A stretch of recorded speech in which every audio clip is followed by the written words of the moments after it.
중요한 설교예요. 뭐 다 중요한 설교지만 1년에 한 번쯤은 항상 이런 설교를 꼭 해야겠다. 제가 나중에 목회를 하면서 생각하고 있었던 설교를 드디어 이제 좀 하게 되는데, 잘 들으시고 무거운 설교일 수도 있고 이렇게까지라고 생각이 드실 수도 있습니다. 근데 잘 한번 듣고 생각을 해 보셨으면 좋겠습니다. 본문에 있는 말씀을 가지고 행함이 아닌 믿음에서 난 의, 행함이 아닌 믿음에서 난 의라는 제목으로 말씀 전하겠습니다. 제가 성경을 읽을 때마다 늘 궁금했었던 게 하나 있었어요. 아니 도대체 유대인들은 왜 예수와 그가 전한 복음을 받아들이지 않았던 것일까?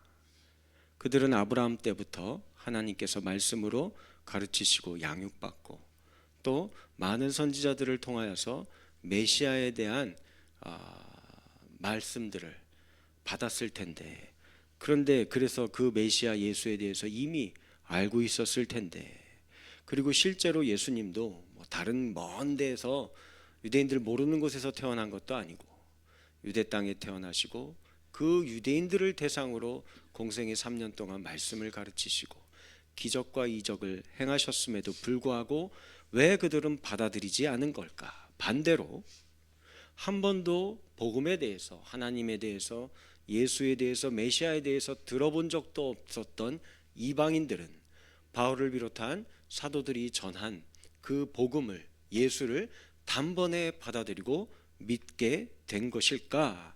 도대체 이게 뭔 이유 때문에 이렇게 된 걸까? 궁금했습니다. 바울도 이에 대한 고민이 있었던 것 같고 그는 이렇게 말하고 있습니다. 로마서 9장 30절에서 32절입니다. 시작. 그런즉 우리가 무슨 말을 하리요? 의를 따르지 아니한 이방인들이 의를 따라간 이스라엘은 율법에 이르지 못하였으니 어찌 그리하냐? 이는 그들이 믿음을 의지하지 않고 행위를 의지함이라. 아멘. 요약하면 이런 내용입니다. 유대인은 율법의 행위로 의를 얻으려고 부단히 애쓰고 노력하며 살았던 것이고, 이방인은 믿음에서 난 의를 얻었을 뿐입니다. 요 차이예요. 이 차이가 엄청난 차이입니다. 이게 천국과 지옥을 가름하는 차이입니다. 기독교와 여타 모든 유사 종교를 가름하는 차이입니다. 이 세상의 모든 종교와 철학과 윤리는 그 어떤 것이 되었든 아주 조금이라도 1%라도 사람의 행위와 노력과 의지와 결단을 요구합니다. 요게 있어야 한다라고 이야기합니다. 그래야 천국에 가고 극락왕생하고 나중에 좋은 사람으로 환생하고 아니면 득도하거나 열반에 이르거나 깨달음을 얻거나 이런 거 한다고 다 이야기를 해요. 그러나 기독교는 아닙니다. 0.00001%라도 내 행위와 노력과 의지로 말미암는 의가 첨가되는 순간 지옥입니다. 천국에 이르지 못합니다. 오직 믿음으로 말미암는 의만이 우리를 천국에 이르게 합니다. 하나님 나라를 보게 합니다. 이게 모든 종교와 철학과 윤리가 기독교와 다른 점입니다. 기독교가 이게 다른 점이에요. 우리는 이것을 일컬어 종교개혁 당시에 들어보셨을 거예요. 이신칭의라고 이야기를 하고, 혹은 솔라 피데 해석하면 오직 믿음으로 말미암는 구원이다, 이걸 이야기를 해요.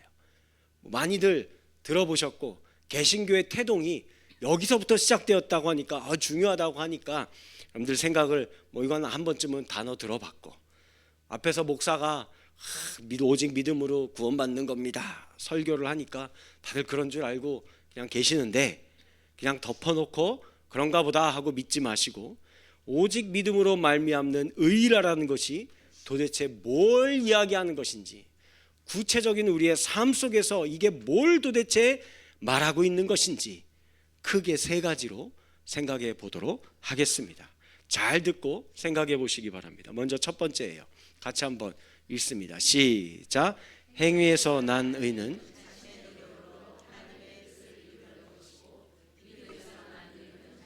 죄를 깨닫고 하나님만 의지하는 것입니다. 아멘. 유대인들은 율법을 지킴으로 구원을 얻는다라고 생각했어요. 그래서 율법의 조문과 조항과 세부 세칙들을 수백 개 수천 개를 만들어서 그걸 다 정리해서 한 개도 안 빠지고 다 지키려고 노력했습니다. 경건하게 살아야 한다. 하루에 3번씩 기도해야 한다. 금식해야 된다. 안식일을 거룩히 지켜야 한다.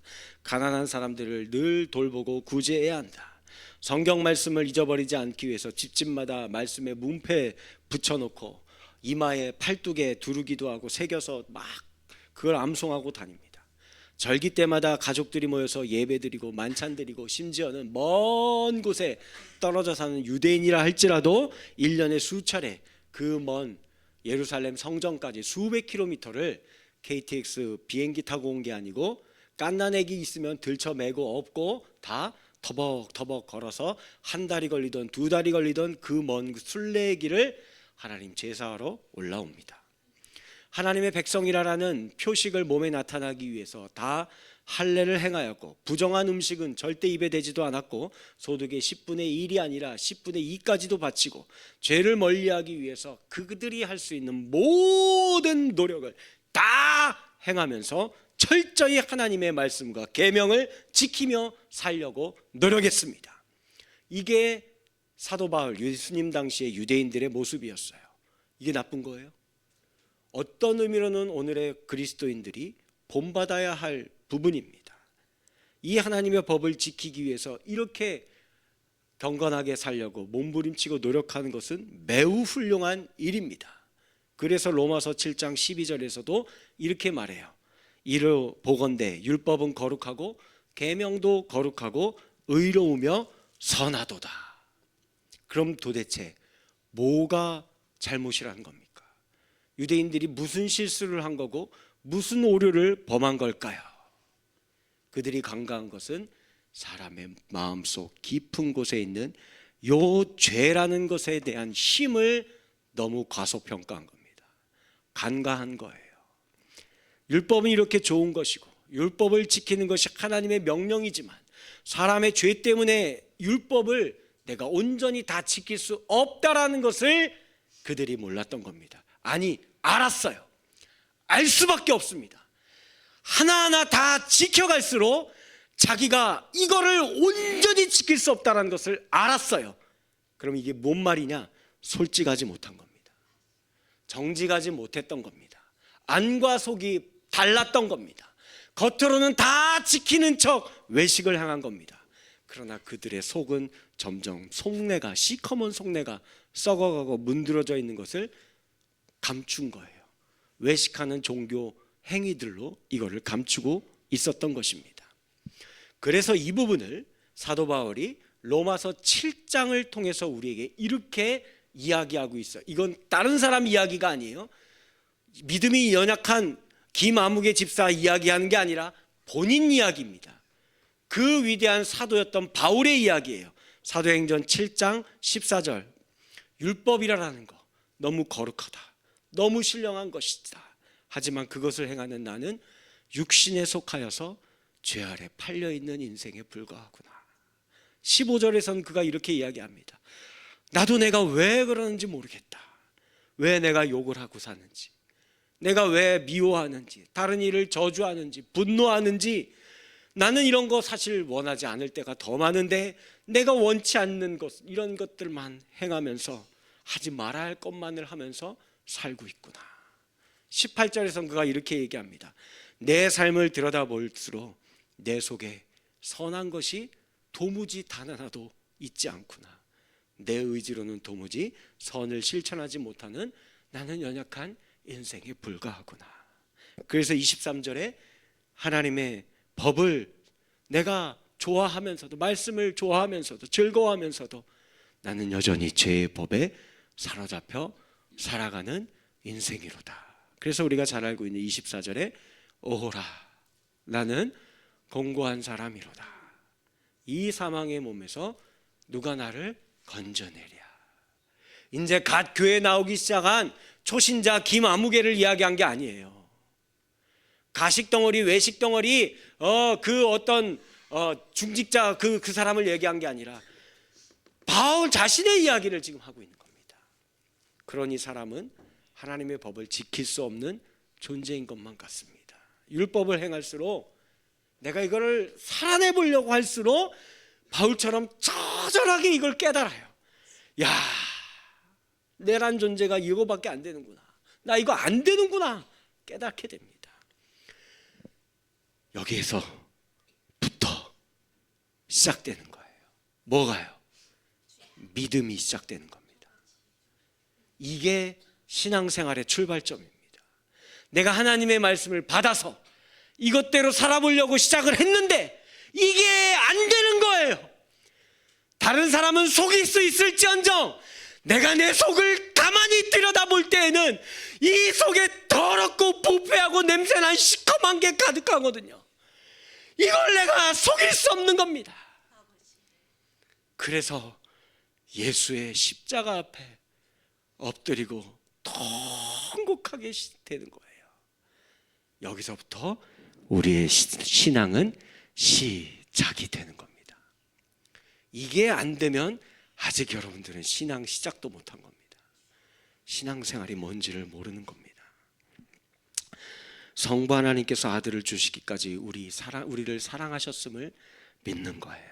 우리가 하나님의 법을 지킬 수 있는 것은 하나님의 영이 우리 안에 계셔서 그의 인도하심을 받을 때에만 가능하다라는 것입니다. 우리 스스로의 힘으로는 도무지 구원을 받을 수 없음을 고백하는 것에서부터 우리의 믿음과 신앙은 시작하는 것입니다.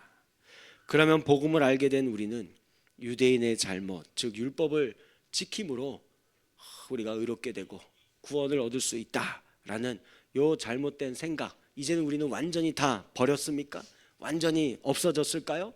이 율법주의의 영향은 지금 우리 개신교회는 원래 이거 철폐하는 것에서부터 개신교가 태동한 거거든요. 이신층이 오직 믿음으로 이걸로 시작한 거거든요. 그럼 이제는 우리는 그런 게 없는 걸까요?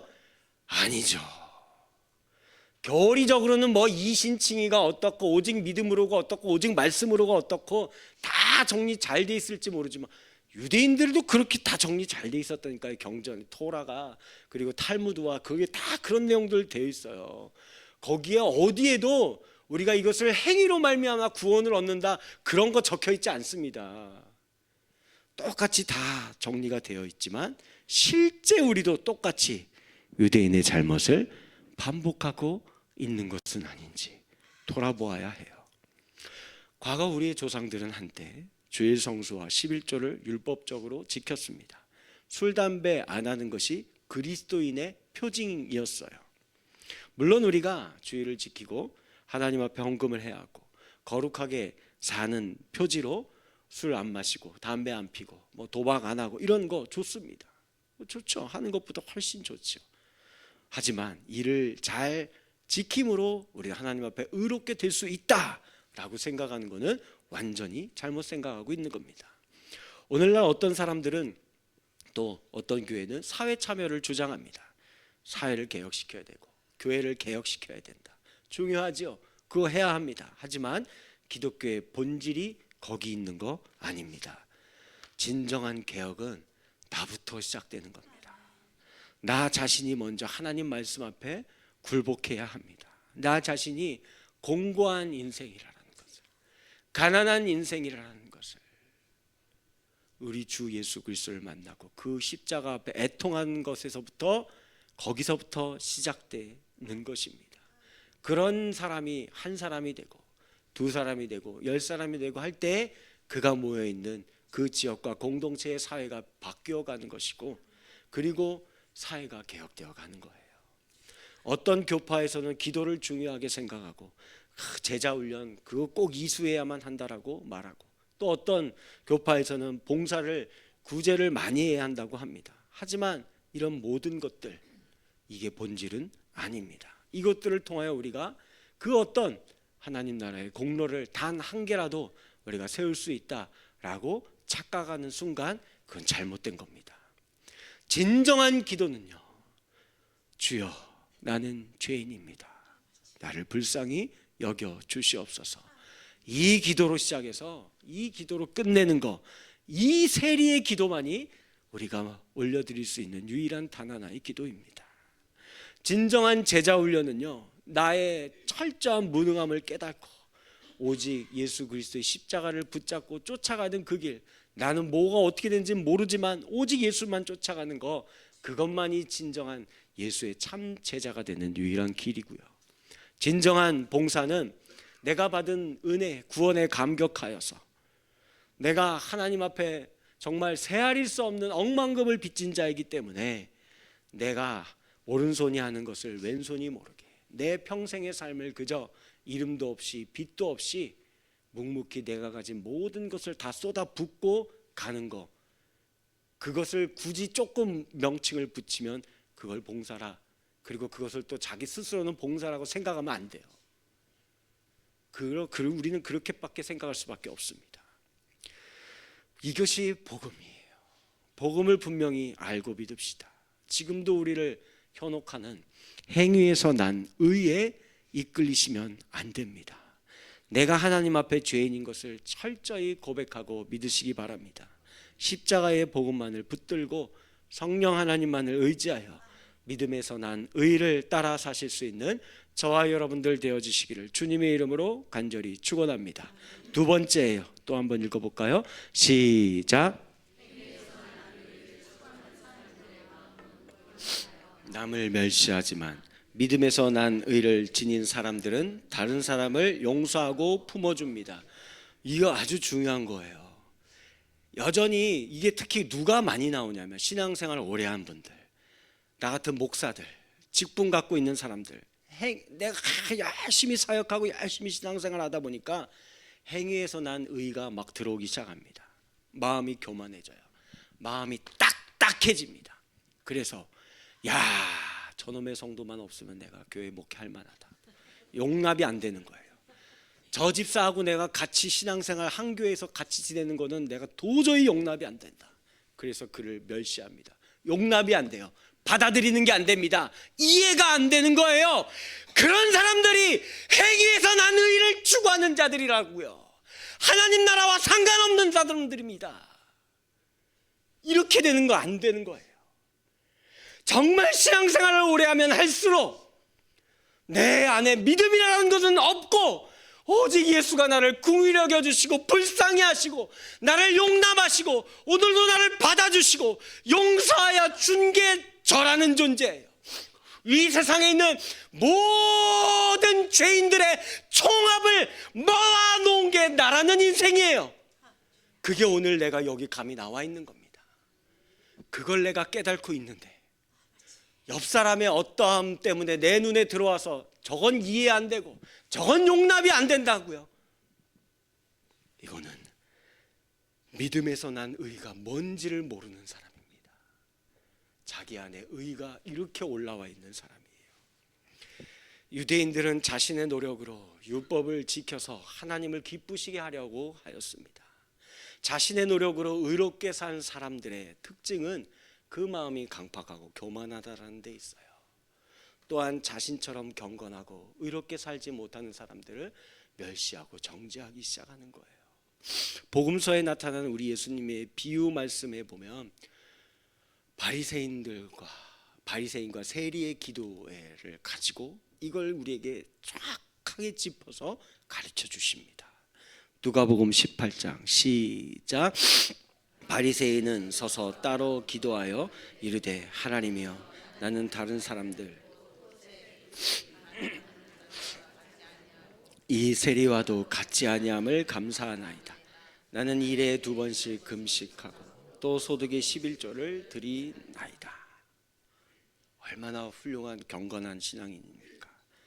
경건생활 열심히 하고 11조 잘하고 남의 것을 훔치거나 간음을 하거나 이런 거 한 적 없어요. 늘 바른 삶을 살려고 모범적인 가장이었을 겁니다. 존경받는 아버지였을 겁니다.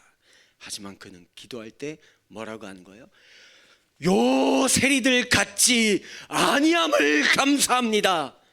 아마도 그 옆에 있었던 그 세리를 향해서 손가락질하면서 하나님 감사합니다 이러고 있었던 거예요. 우리는 생각할 겁니다. 야, 그 바리새인 어떻게 그러냐? 참 못됐네. 그러나 한번 나 자신을 돌아봅시다. 이 바리새인 지금 여기 없나요? 내 안에 없습니까? 우리 옆에 없습니까? 우리 안에 바리새인 이런 모습이 너무 많아요. 유대인들은 자신들이 아브라함의 자손이라는 혈통을 자랑했어요. 우리 중 어떤 사람들은 자신들이 3대 4대째 믿은 집안이다. 내 부모가 유명한 목사님이고 헌신된 장로님이고 심지어 순교자였다라는 것을 자부감을 느낄 수도 있습니다. 이름만 되면 나는 유명한 교회에 내가 집사고 그 우리 훌륭한 목사님, 모든 사람들이 다 알고 있는 그 목사님에게 내가 제자 훈련을 받았고, 그래서 이것을 수료했고 그것에 대한 자부심과 프라이드가 있어요. 직분을 받아서 교회와 사회에 열심히 봉사했다고 또 이것도 자랑스럽게 생각할 수도 있습니다. 그러나 한번 우리 잘 생각해 봅시다. 대부분의 성도들이 정말 열정적으로 신앙생활 하다가 어느 날 갑자기 안 보이는 분들 있죠. 교회를 떠나는 이유가 있어요. 뭘까요? 열심히 봉사하고 헌신하다가 대부분 그런 거거든요. 내가 청년 때부터 이 찬양팀에 아무도 없었는데 한 명 두 명 모아갖고 찬양팀 이만큼 세워놨는데 새로 부임한 전도사가 부목사가 내 노력 알아주지도 않고 자기 멋대로 이렇게 저렇게 나를 취급하고 이런 거 알아주지 않는다고 속상해요. 마상을 입어요. 남들보다 더 열심히 새벽 예배 드리고 헌금하고 식당 봉사하고 또 담임 목사가 하라면 구역장으로 섬기고 전도가 자면 전도 가고 신방 가자면 신방 가고 했는데, 그런데 나보다 못한 저 집사가 먼저 장로되고 먼저 권사가 되는 겁니다. 야, 세상에 교회가 이딴 곳이구나. 인정받지 못하고 알아주지 않아서 상처가 되고 자존심이 상해서 교회와 예수를 떠나는 거예요. 목사들은 더하죠. 자기들의 업적을 자랑스럽게 생각합니다. 내가 어려운 시절에 교회를 개척했고 이렇게 피땀 흘려갖고 부흥 성장시켜놨습니다. 그리고 대부분이 그 과정이 보면요, 대한민국의 이 경제성장 과정과 역사와 맞물려서 가기 때문에 그래서 교회 성도들도 다 대부분 가난했었는데 이 담임 목사가 열심히 신방 다니고 힘들다가 막 위로해주고 막 기도해주고 축복해주고 막 그래가지고 이제 잘 살게 되고 막 강남에 아파트 하나씩들 다 갖게 만들어주게 되었고, 그게 마치 교회가 목사가 그렇게 해준 것처럼 생각이 되는 거예요. 그래서 목사들이 쉽게 이 부흥성장한 교회를 떠나지 못하고 자기 공로를 주장하면서 욕심을 부리는 겁니다. 내가 이걸 어떻게 이 교회를 세웠는데 하면서 말하는 거예요. 여러분들, 이 모든 것들이 바리새인과 서기관들의 이 방금 전에 그 바리새인의 기도와 도대체 무엇이 다릅니까? 이 그들의 종교적 열심과 자랑과 도대체 뭐가 다르냐고요. 그러나 이 자랑과 자부심이 이거 얼마나 쓸데없는 건지 아십니까? 예수님 이야기합니다. 야, 너희들 아브라함의 자손이라는 것을 너희는 굉장히 자부감을 느끼고 있지? 돌멩이 하나 주워왔어야 되는데 이 돌들로도 하나님은 아브라함의 너희들보다 더 훌륭한 자손 만들 수 있다. 하나님의 백성 만들 수 있다. 하나님 그렇게 얘기하십니다. 유대인들은 자신들을 참 감람나무라고 생각했지만 하나님은 그 교만한 목이 굳은 이 유대인 참 감람나무의 가지를 꺾으시고 대신 돌 감람나무였던 이방인들을 접붙이셨습니다. 그게 로마서 11장 20절의 내용이에요. 그래서 지금 이렇게 온 세계에 하나님 나라의 나무가 열매가 풍성하게 만드셨어요. 우리가 이 모든 것들, 이 성취 우리가 한 걸까요? 아니죠. 우리 조상들의 순교의 피를 하나님이 기뻐하셨고, 혹은 성령 하나님께서 숨은 곳에서 정말 이름도 없이 빛도 없이 묵묵히 헌신하셨던 그 헌신자들의 헌신을 통해서 오늘날 조국의 교회가 이렇게 부흥케 하신 겁니다. 도리어 오늘 이 시대에 제가, 여러분들이, 우리가 그 하나님의 이름을 더럽히고 하나님 나라의 영광을 훼손하고 방해하고 있는 것은 아닌지, 오늘 우리 자신을 스스로 돌아볼 필요가 있습니다. 저는 신앙생활을 오래 할수록, 제가 목회자로 하나님의 나라의 사역을 10년, 20년, 이제 30년째 되어가는 이 사역을 지속할수록 저는 그저 주님의 거룩한 이름과 그 나라의 영광의 걸림돌에 불과하는 그런 존재라는 것을 처절히 깨달을 뿐입니다. 여러분들, 그래서 저는 정말 제가 거짓말이 아니고요, 제가 가장 많이 하는 기도 중에 하나가 뭔지 아십니까? 죄송하지만 여러분들을 위한 중보기도가 아니에요. 저 좀 살고 싶거든요. 나를 구원해 달라는 기도입니다. 내가 이 강대상에서 내 의를 주장하려고 하는, 내가 하고 싶은 말 마구 쏟아내고 싶어하는 이 욕구를 이 설교라는 미명 아래 분출하고 있는 내 모습을 내가 알고 있거든요. 하나님 앞에 나를 구원해 달라고 늘 몸부림치며 살 뿐입니다. 우리의 열정이나 종교적 헌신은 사실은 인정받고 싶어하는 세상 사람들의 그 욕망과 허영심과 도대체 뭐가 다릅니까? 내세울 만한 게 못 돼요. 이것들은 오히려 우리가 그리스도를 아는 것에, 더 알아가는 것에 방해가 될 뿐입니다.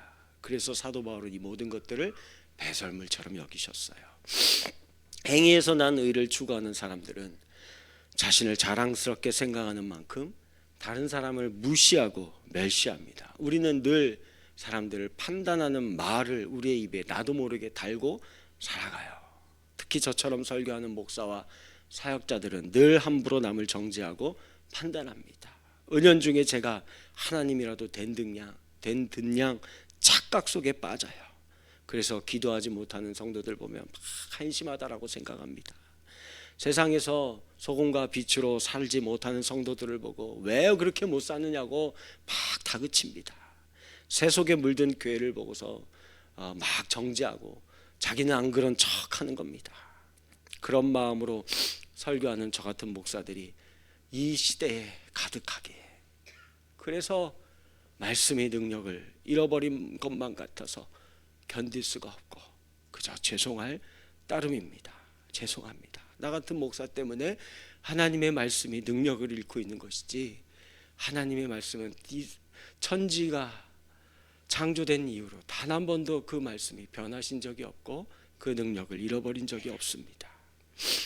하지만 믿음에서 난 의를 가지고 있는 사람들은 자신에 대한 자랑이 있을 수 없어요. 내세울 게 없습니다.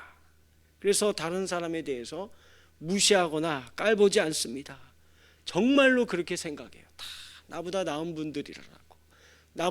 분들이라고 생각을 하는 겁니다. 세상에서 뒤떨어진 사람이 없어요. 왜냐하면 나 자신 자체가 이미 세상 가장 밑바닥에 떨어졌던 죄의 종로로 가고 있던 인생이기 때문입니다. 나에게 잘못한 사람이라도 용서해 줍니다. 나야말로 예수 그리스도를 십자가에 못 박은 사람이기 때문에 그래요. 나보다 사회적 지위가 낮은 노예도 형제로 생각하고 이방인도 스스럼 없이 사귈 수 있습니다.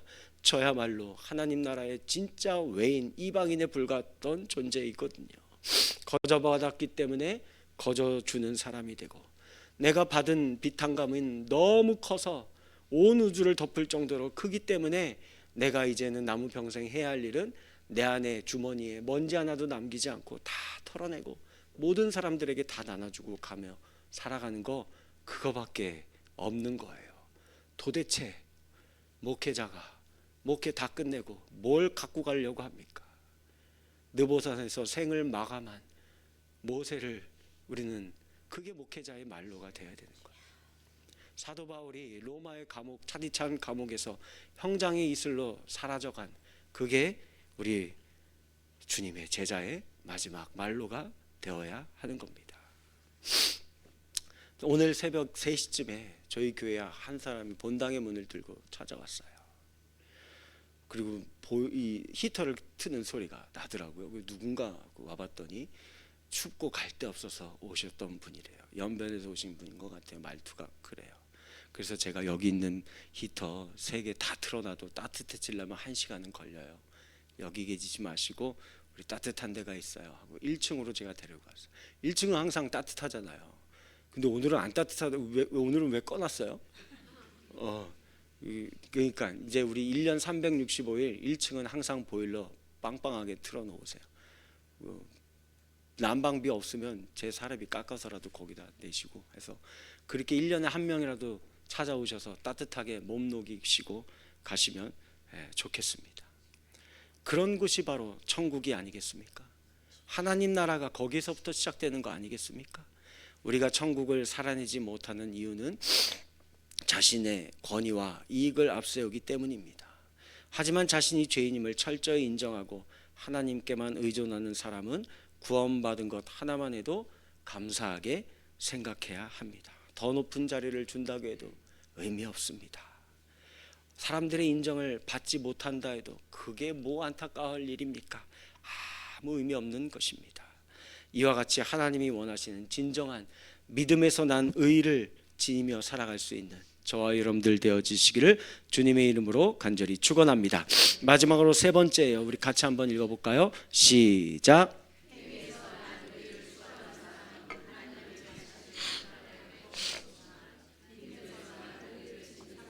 하나님의 뜻에 복종합니다. 이게 그러니까 신앙의 경륜이 높은 사람들이 또 교회에서 많이 헌신한다는 사람들이 요 함정에 빠질 가능성이 높습니다. 그래서 이제는 그 일하는 것도 하나님의 일도 자기의 생각과 틀에 맞추려고 하는 거예요.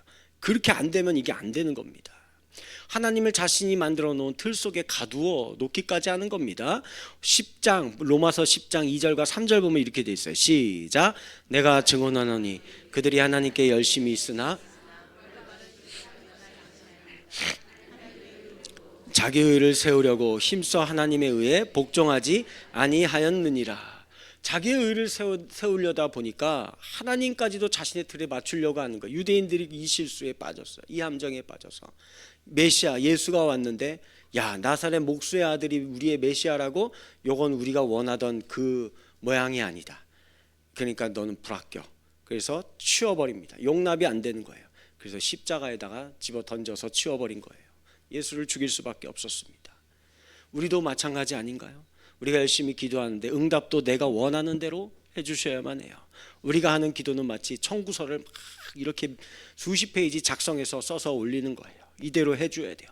사업은 번창해야 하고 가족은 다들 건강해야 되고 자녀들은 공부를 잘해야 합니다. 우리의 인생의 선택도 내가 원하는 방향으로만 결정해 주셔야 돼요. 그래야 살아있는 하나님이에요. 내가 원하는 대학에 붙어야 합니다. 내가 원하는 직장에 붙어야 합니다. 내가 원하는 배우자가 나에게 와야 합니다. 내가 원하는 모습의 자녀의 모습으로 양육되고 성장해야만 하는 거예요. 교회도 내 구미에 맞는 곳이어야만 합니다. 그래야 여기가 야 여긴 살아있는 교회네 이렇게 얘기하는 거예요. 나중에 그런 분들이요 천국도 가서 야 이거 원래 내가 생각하던 그 천국이 아닌데 맞춤형이 아니라고 안 가겠다고 떼쓰는지도 모르겠습니다. 신앙이 감사가 아니라 비교가 되고 은혜가 아니라 자격이 됩니다. 그러다 보면 하나님의 뜻이 내 생각과 다를 때 우리는 순종하기보다는 실망하게 되는 것 같습니다. 왜 하나님은 내가 원하는 방향으로 안 움직이시지? 내가 이 정도까지 했는데 왜 나한테 이런 일이 벌어지지? 신앙생활 할수록 감사와 기쁨이 넘치기는커녕 원망과 불평이 늘어나고 목은 고다지고 마음은 딱딱해져요.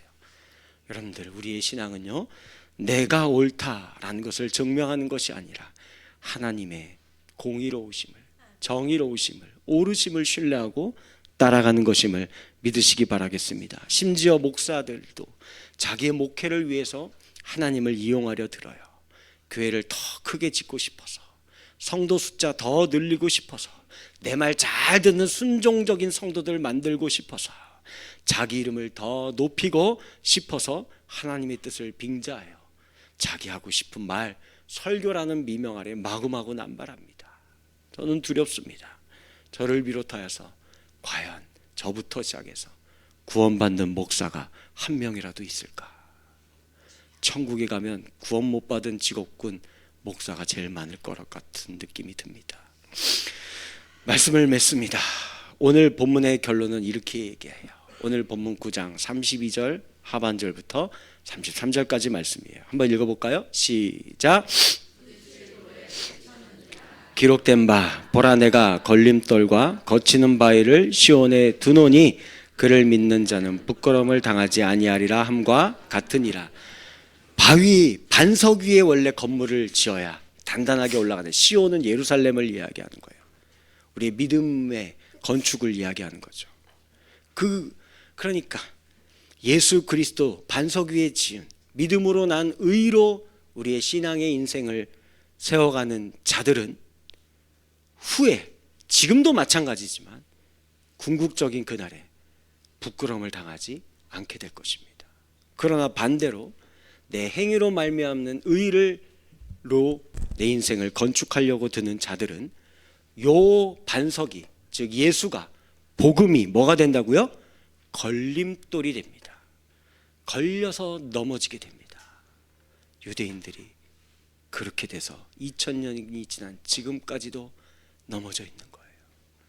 사랑하는 우리 수원구색 평강교회 성도 여러분들, 저와 여러분들은 그러지 않았으면 좋겠습니다. 복음이 복음되게 우리 안에 살아 역사하기를 소원합니다.